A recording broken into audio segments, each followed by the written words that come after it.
We are the students from Kabelas Primary School, grade 8. In the school twice a week we eat apples after dinner. Today we are eating and drinking apples which is grown in our gardens. Apples are full of vitamins and minerals. More than 50 various valuable substances, of which the most important are vitamins A, B1, B2, B3, B5, B6, B9, C, calcium, ferrous and magnesium. The substances in apples make better function of heart.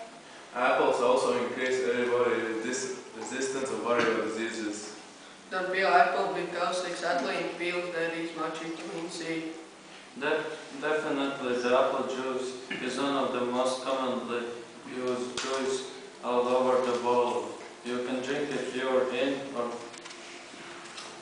or in different kinds of cocktails.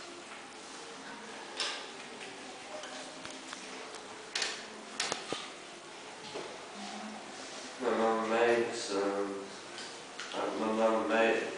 dried apple pie so. My granny also does it. Dried apples satisfy hunger very fast, promote digestion, and create overall-covering effect on the body. You can eat apples inside of seeds because of the fruit sugar you can find the black seed tomato.